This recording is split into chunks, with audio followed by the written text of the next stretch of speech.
Good evening, freaky farmers and space cadets, and welcome to this Pot Farm Nightly News special presentation. It is my honour tonight to have the opportunity to interview the biggest personality on Pot Farm, everyone's favourite developer and possibly the nicest guy on Facebook, Keefer Sutherland. Welcome to the show, Keefer. I would firstly like to take this opportunity to thank you for taking a few minutes to speak to us about your Pot Farm experience. We understand you fulfill a very high-pressure role, and your time is very appreciated. Hey guys, thanks for having me on your show, Jason. Can you give us an overview of your Pot Farm history when you joined the development team, and maybe elaborate on some of the roles you have fulfilled since joining? I actually started working here at Eastside Games in February. I started off as a community champion, which is our fancy name for player support. So I answered emails from you players whenever you guys had questions. And eventually when a position for quality assurance came up, I applied for that. And luckily enough, I was able to get it. So your current role involves beta testing? So the official title for my current position is Quality Assurance Analyst. So what that means is whenever there's something new coming out, like a theme, quests, new items, promos, I test them all out to make sure that they're working as they're supposed to. And if they aren't, then I log bugs for them. And basically I spend my whole day playing games and making sure that the quality is there that we want you guys to see. That sounds like lots of fun. Do you even get time to teach the kiddies at headquarters new tricks anymore? Throughout the day, I definitely bug Darth and Toki a lot at work. Just poking fun and goofing around a lot. Mind you, I do teach a lot of kiddies new tricks. And of course, that is a lot of fun. I also bother May Sydney and Randy a bunch now.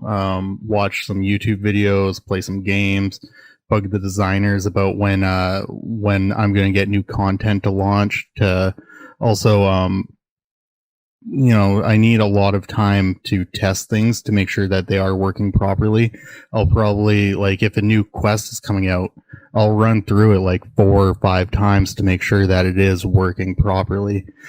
I just want to make sure you guys, the players, have the best product out there that you can play. Is this what happened with the obelisk last theme? Did one of the kiddies knock the obelisk into the litter tray while learning double backflips? The obelisk definitely was a kiddie disaster. You ever wonder why the Sphinx in Egypt has the body of a cat? It was supposed to be a dude, but a cat got in the way when the guy was designing it. Next thing you know, bam, cat body. But all kidding aside, the obelisk was supposed to be a daily bread item, but the tech wasn't there to support it. It was something that squeaked through the cracks for a while, and we only really noticed it with the obelisk when everyone was asking where their daily bread was. So we had to fix that. But now we have that tech built, so now repeaters can have daily bread awarded with them as well. So maybe in the future, you might see more repeaters with daily bread. Who knows? On the same topic, we have seen a large influx of gremlins into the Moocher Pro servers of late. Is there a war for control of the Mooch? Have the gremlins infested the studio as well? Moocher Pro is something that will be worked on again for sure in the future. What you guys need to realize is that we have a very small team of actual developers here that do all the programming for us, and they're constantly working on new stuff for Pot Farm. So in order for them to work on Moocher more, we need to take 1 or 2 of them off of the project that they're currently working on and allow them to work on Moocher, which of course, if we take them off the project they're working on now, it's going to slow down production for Pot Farm itself. So it's kind of like a double-edged sword there.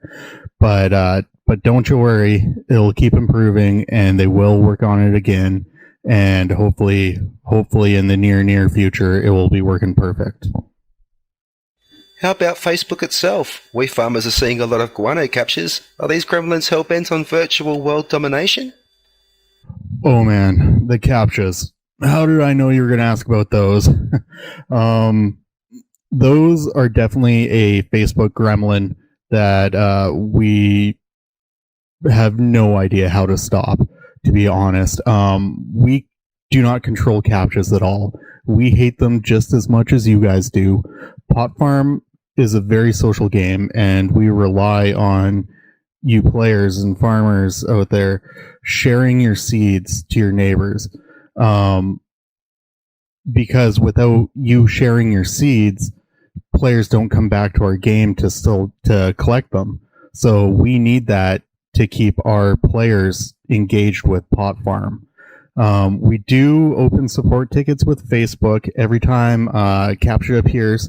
So hopefully with the help of them, we can squash them as soon as they come up. And hopefully if we bug Facebook enough about them, they'll just realize that, hey, it's just a game about pot, man. Just friggin' take the captchas right out of there. We don't want them. Yeah, that's pretty much all I have to say about captchas. Moving on, can you give farmers any hints on what we can expect leading up to Christmas? Will we see a winter theme soon? Maybe a surprise or two in store? Ooh, I don't know if I can give too much away about anything that is coming in the near future. I can let you know that you will see a holiday theme this year, and maybe even a return of present plants, if you know what I mean. So now that we understand that it is not your role to single-handedly run the pot farm ship, which developer does actually handle the issues that farmers experience, and how should they approach an issue if it does occur?